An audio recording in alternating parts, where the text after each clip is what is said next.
I didn't think a man like me could get kicked out of a bank like a criminal. I'm the quiet guy, the one who stays late, the one who keeps the spreadsheets clean so other people can go home on time.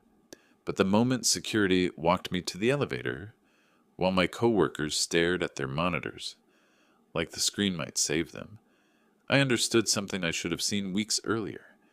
Somebody had been building a case against me long before I even realized there was a war going on. I'm telling this the way it actually happened, not the dramatic version people like to imagine. No shouting, no slammed doors, just quiet decisions made in meetings I wasn't invited to. It started slow. I worked, at a mid-tier investment bank, risk reporting team. Nothing glamorous. My job was to make sure the numbers traders handed us made sense before they went up the chain. I liked the work. It was stable, predictable, clean. I'm not built for office politics. I don't network well. I don't sell myself. And I don't pretend to laugh at jokes from guys who make 3 times my salary. My boss, Martin, did all of that effortlessly. Charming in the hallways, smug in meetings, always 2 steps ahead in conversations because he talked over everyone else. Upward, he was sunshine. Downward, he was whether you survived. I didn't love him, but I respected the job. That used to be enough. Then small things started going wrong. I'd get left off emails I normally handled. A meeting invite would disappear from my calendar. And when I showed up late because I never got the new link, Martin would raise an eyebrow, as if I had performed some personal embarrassment just for him. He'd say things like, "Communication is part of your role, Ethan," with that tone managers use when they want everyone else in the room to hear it. But I pushed through. We all did. Work in finance long enough and you learn to treat red flags like decorations.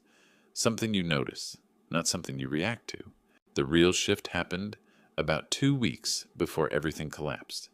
HR called me in for a quick temperature check. The email said 5 minutes. Those meetings are never 5 minutes. The HR rep, a woman named Caroline, asked if everything was smooth between me and the team. She said someone mentioned I had an edge in my tone lately. I laughed it off, a stupid, nervous reflex, and said I didn't know what she meant. She nodded like she already had an answer prepared for me before I walked in. Maybe I should have pushed back right then. But I've always believed that if you stay factual and calm, the truth floats to the top eventually. That's the difference between people like me and people like Martin. I still believe the system worked if you gave it the benefit of the doubt. I learned very quickly that it doesn't. The morning it all went down felt normal. Coffee, overnight reports, a trader asking if I could massage a volatility number so it wouldn't scare the director, an ask I ignored. I didn't think much of it. I wasn't in the mood to babysit grown adults. At 10:12 a.m., Martin pinged me. "Can you step into HR for a moment?" No context, no hint, just that. When I walked into the conference room, both Martin and Caroline were already sitting. That was the first bad sign. They never sit together unless something is already decided. Caroline had a folder in front of her closed, hands resting on top like she was guarding it. "Ethan," she started, "we've had several concerns raised about your conduct." I blinked. That was all I could do. Conduct? I'm the guy who apologizes when someone else bumps into me. She opened the folder and slid a sheet toward me. 3 bullet points. Unprofessional tone in communications. Failure to follow direct instructions. Possible manipulation of data. In a Q3 risk file, I read it twice. The room felt smaller on the second read. "I didn't do any of this," I said quietly. Martin leaned back, crossed his arms, and didn't look me in the eye. That was the second sign. Guilty people avoid your face, not because they're scared, because they're rehearsing the next line in a script written days before you saw the first page. Caroline kept talking like my denial was background noise. Given the pattern of behavior and the impact on team cohesion, we've made the decision to transition you out effective immediately. Just like that. Not even a chance to explain, not even a question. A verdict pretending to be a conversation. I asked to see the incident documentation. since they kept saying pattern. She said, "We'll review what can be released after you've exited the building." Translation: "You won't see anything unless it helps us, and trust me, none of it will help you." I sat there long enough that Martin finally uncrossed his arms. "Let's keep this professional," he said, as if I was the one causing a scene. Professional. They were firing me with made-up allegations, and he wanted professionalism. Security came in with a polite knock, the kind that tells you a decision has already been made, and your job now is to comply gracefully so everyone else can get back to their day without having to witness anything uncomfortable. They let me pack a single box, not everything, just essential items: a framed photo, a notebook, a charger. I remember standing at my desk, hands shaking only once, the way your body reacts before your mind understands what's happening. People around me suddenly typed louder. That's what offices do when they're scared. They pretend to be busy. I walked past the glass wall of the conference room where most of my team sat. One person looked up, just one, and immediately looked away like eye contact might implicate them. When the elevator doors closed, I felt something I didn't expect. Not panic, not sadness. Something colder, steadier, heavier. A certainty. Someone had lied. Someone had prepared this. Someone had been planting seeds in HR long before today, and whoever did it was confident I'd go home, shut up, and disappear. They were wrong. I didn't go home that day because I needed space to think, and my apartment felt too quiet for the kind of noise going on in my head. Instead, I walked to a small coffee shop a block from the office, the kind with scratched tables and a barista who's seen enough finance guys to rank our disasters by the time we reach the counter. She didn't ask questions, just slid me a drink and gave me a nod like she knew I needed silence more than caffeine. I sat in the corner and spread out the few things I'd taken: my notebook, the printed incident list, and my phone. The paper looked even thinner outside the office, like it couldn't carry the weight they were trying to put on it. 3 bullet points, 3 lies, but they were structured just well enough that someone who didn't know me could believe them, and that's what kept my chest tight, how easy it had been for them to twist my work into something suspicious. I kept replaying the meeting, not the words. They were cold, simple, but the delivery. How Caroline barely blinked, how Martin's jacket didn't move because he barely breathed, how the decision had already been made before I stepped inside. The more I thought about it, the more it felt intentional, prepared, practiced. I opened my notebook. I keep everything: dates, times, who said what, changes made to reports, who requested them. A habit that started early in my career when a director blamed me for a forecasting error he made himself. That notebook saved my job once. Now I hoped it could save my name. I flipped back to the beginning of the quarter. At first, nothing stood out. Regular notes, weekly reviews, comments from Martin that were annoying but harmless. Reword this so leadership won't panic, or the number's technically correct, but we need something with softer edges. That kind of thing. Nothing you'd escalate, nothing you'd fight over. Then, in mid-Q3, I found something that didn't sit right. A request from Martin to lower a projected exposure number by a small adjustment. His words: "Because the trading desk didn't need extra scrutiny right before earnings." I'd refused. Nicely. I even explained why. The number affects downstream reports, regulatory reviews, and someone on the risk committee actually reads those. He'd been irritated, but he dropped it. Or I thought he dropped it. I started scrolling through my email on my phone. Old threads. Performance reviews. Comments from clients, colleagues, even Martin himself. Praise, not complaints. Words like reliable, thorough, dependable. It didn't match the story HR handed me. Not even close. Then something clicked. Small, but sharp. A sentence Martin said 2 weeks earlier during a team meeting. He'd joked about tightening up the team soon. Everyone laughed. I didn't. I remember him pausing on me like my lack of reaction annoyed him. Maybe it wasn't a joke at all. The thought bothered me enough that I wrote it in my notebook. And then another thought hit me, harder. This wasn't the beginning. It was just the moment I noticed. I left the coffee shop and went home, carrying that realization like a weight in my chest. My apartment felt colder than usual.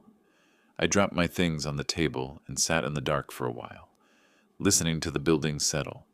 There's a kind of silence that feels like judgment, and that night it pressed against every wall. At around 7, I did something I should have done months earlier. I emailed HR requesting the full documentation of the allegations and the policy guidelines used in my termination. The message was polite, clear, and emotionless. I didn't threaten, didn't beg. I just asked for facts. An hour later, they replied. 1 paragraph. Corporate tone. No signature, just HR compliance. We consider the matter resolved. Additional documentation will not be provided at this time. I stared at the screen. My jaw tightened. Resolved. They had dragged my name through the mud, walked me out like a threat, and called it resolved. That was the moment irritation turned into indignation. Quiet, controlled, heavy. I didn't throw anything, didn't yell. I opened a clean page in my notebook and wrote 1 sentence. If they won't show me the truth, I'll find it myself. I didn't know what that meant yet, but writing it down felt like flipping a switch. A little after 9, my phone buzzed. A text from Sam, one of the analysts on my team. Hey, I heard what happened. You okay? I wasn't, but I typed, I'm fine. 3 dots appeared, disappeared, reappeared. Can you talk? Not by call. That phrasing alone told me he was scared. We switched to Signal. He didn't waste time. Martin's been preparing this for a while. He said you were getting difficult and pushing back too much. He's done this before. Not exactly like this, but close. My grip tightened on the phone. Before I could ask anything, Sam added, You didn't hear this from me. I can't get pulled in? Then another message. He put negative notes in your file, months ago. I sat back, breath leaving my body in a slow exhale. Notes. Months. A trail. Something he built piece by piece. That wasn't the worst part. Sam's final message hit harder than all the rest combined. And the data manipulation thing, Ethan, that wasn't your spreadsheet. It was his. I stared at the line until my eyes blurred. Everything snapped into focus. The missing emails, the cold HR chat, the communication issues, the exclusion from calls, the pre-written tone of the termination meeting. It wasn't a misunderstanding. It was a setup. That night, lying awake in the dark, I realized something I didn't want to admit out loud yet. My boss kicked me out to protect himself from something much bigger, and I hadn't even started uncovering it. But I would. I woke up the next morning with a clarity that didn't feel like mine. Like someone else had stepped into my body overnight and left me with their steadiness. I didn't feel like a victim anymore. I felt like a man who'd been handed a puzzle with the edges already in place. So I started filling in the middle. The first step was simple. Gather everything. I opened my laptop and compiled months of emails, Slack messages, calendar logs, and my own notes. Not the broad office drama kind of stuff.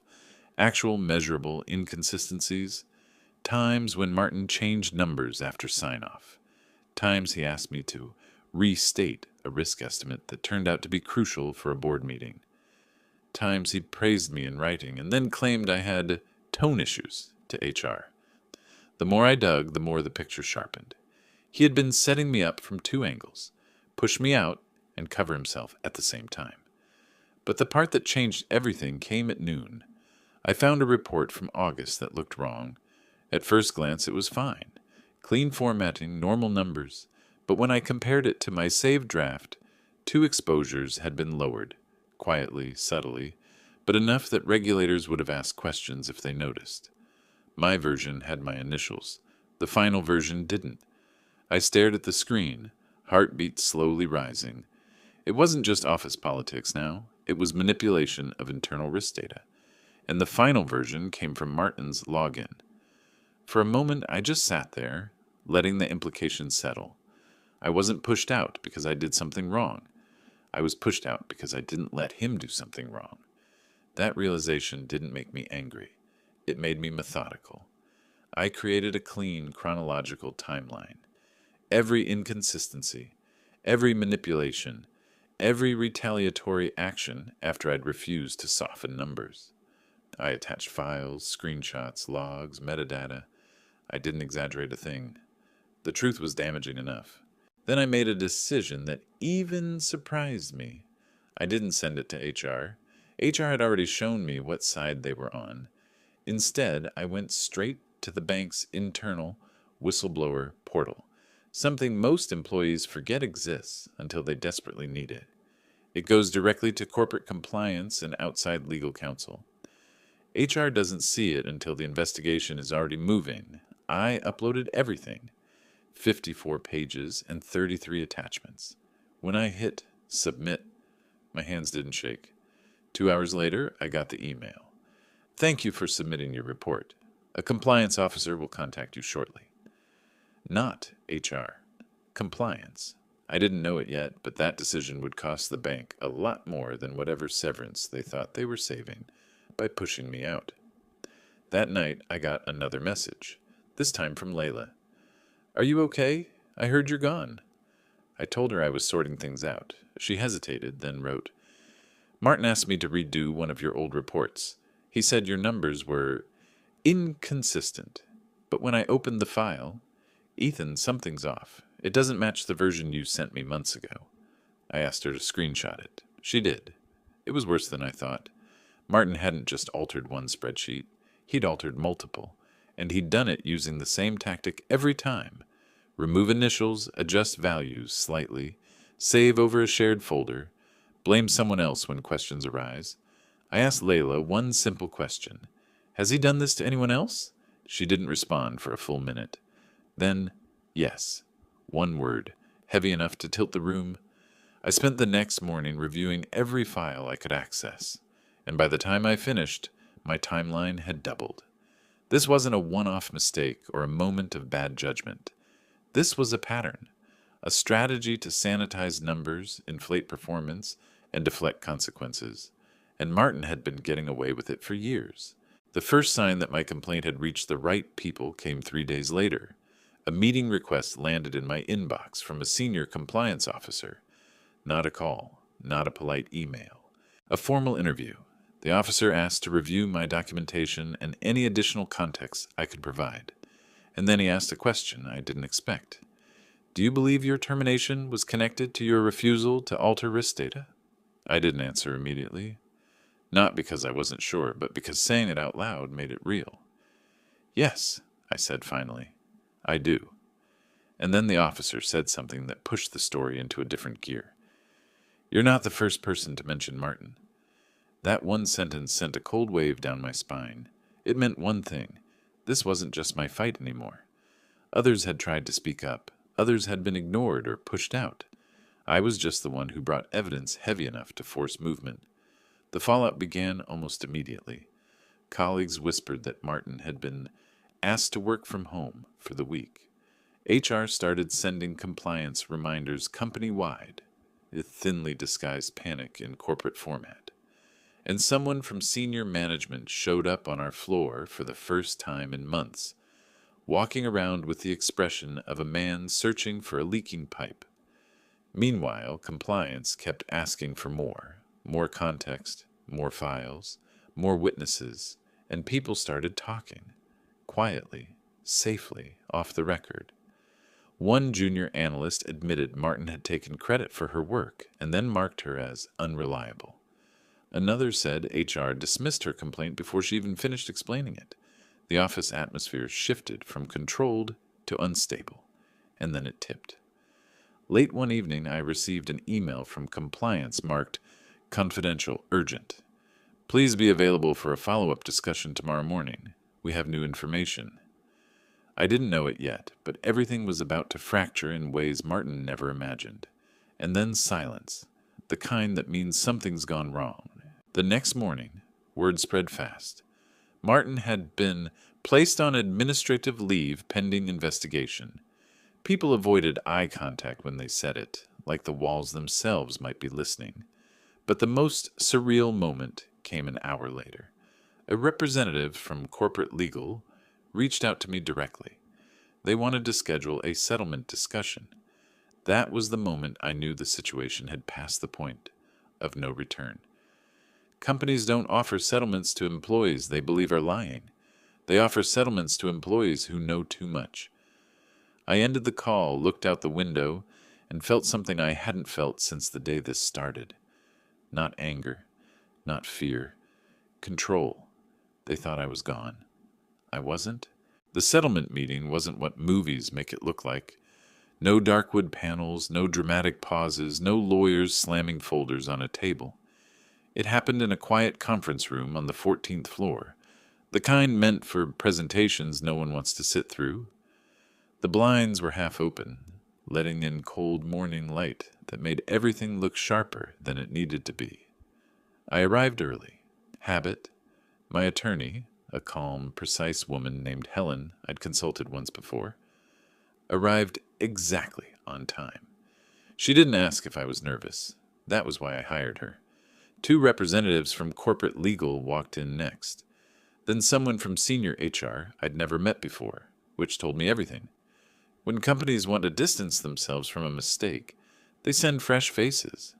They opened with polite greetings. Then one of the legal reps took a breath that sounded rehearsed. First, we want to acknowledge that your termination should have been handled differently. Not was wrong, not was retaliatory, just should have been handled differently. Corporate poetry. They slid a folder across the table. Inside was an offer. Cleared employment record, reclassification as voluntary separation, positive reference letter, 6 months compensation, health coverage extension, and an optional return to the company after the completion of departmental restructuring. It was a carefully packaged apology disguised as an opportunity. They were trying to buy closure without admitting liability. I didn't touch the folder. Are the findings of the investigation included? The HR rep shook her head quickly. Too quickly. Internal findings are confidential. Of course they were. Helen leaned forward slightly. He'll need written confirmation that no misconduct was attributed to him. The legal rep nodded. That can be provided. And the negative notes added by his former supervisor, she continued, must be permanently removed from all internal systems. Another nod. And we want the reclassification letter to explicitly state that no policy violations occurred. This time, instead of nodding, the HR rep swallowed. We can adjust the language. Helen looked at me. Your turn. I kept my voice level. I won't be returning to the company. Polite silence, the kind that stretches just long enough to feel honest. The legal rep folded his hands. We understand. The offer remains valid regardless. There was no fight, no argument, no surprise. They were expecting it. You don't push a man out of a building, then expect him to walk back in, because you fixed the part of the floor he slipped on. We finalized the terms over the next hour. Signatures, acknowledgments, final clarifications. When everything was done, they left first. A courtesy gesture companies use when they need an exit to feel respectful. Helen packed her briefcase. You handled that well. I didn't need to win, I said. Just needed it to be over. She paused, studying my face. It is. And she was right. The weight sitting in my chest for weeks lifted enough that I actually felt the absence. Walking out of the building was nothing like being escorted out the first time. No security guard, no stairs, just a clean exit into open air. The city felt louder in a good way, like it was moving again, and now I finally was too. A few days later, I heard the fallout, secondhand. A friend from my old team, the one brave enough to send a single cautious text, filled me in. Martin was gone, not on leave, gone. Officially a resignation, unofficially a removal. HR had gone through what he called a quiet reshuffling. One manager was reassigned, another wasn't there anymore, and mandatory training sessions were suddenly required for anyone above a certain title. He said there were meetings happening behind closed doors almost every day, like someone had kicked a beehive and everyone was trying to pretend the buzzing was normal. And your case? He hesitated. Let's just say people are walking softer now. It didn't make me proud. It didn't make me vindictive. It made me calm. Like the feeling you get after finally shutting off a fire alarm that's been ringing so long you stopped hearing it. A week later, I started interviewing again, not because I was desperate, but because I finally had the bandwidth to care where I went next. The bank had sent the updated reference letter. Clean, polished, respectful. The kind they write when they're afraid you might show it to someone who matters. I applied to a smaller firm, still finance, but nothing like the place I came from. Their culture was quieter, less performative. During the interview, when they asked about my previous job, I gave the smallest, safest version. Restructuring, time for a change. They nodded. They didn't pry. I appreciated that more than they knew. They hired me. The first morning in the new office, I sat at my new desk, smaller, but somehow more mine, and opened my first assignment. Nothing dramatic, just a normal report, numbers behaving like numbers. No politics wrapped around them like vines. For the first time in months, I didn't feel like I was standing on thin ice. A few weeks later, I ran into someone from my old team at a grocery store. He looked around before leaning in slightly. "You didn't hear it from me?" he said. "But things really did change after you left. You shook the whole floor." I didn't want credit. I didn't need it. But hearing that something improved because I refused to disappear quietly, that stayed with me. As I walked to my car, bag of groceries in hand, I realized something simple. Something I wish I'd understood sooner. Peace doesn't come from winning against someone. It comes from walking away once you know you don't need to prove anything anymore. My apartment felt different now, warmer, quieter in a good way. I made coffee the way I liked it, not the way I drank it during long office nights. I answered messages only from people whose words meant something. I stopped checking old work emails entirely. Life didn't become perfect. It just became mine again. And every now and then, when I think about the day they walked me out of that building, I remember one thing clearly. The look on Martin's face when I denied everything, calm as a man with nothing to hide. He'd expected fear, shame, silence. What he never expected was that I would stay calm, long enough to pull on every thread he thought he'd tied neatly behind my back. Threads unravel, truth surfaces, and stories, especially the ones written in silence, always find their way to the light. My story didn't end with revenge. It ended with room to breathe, and that was enough.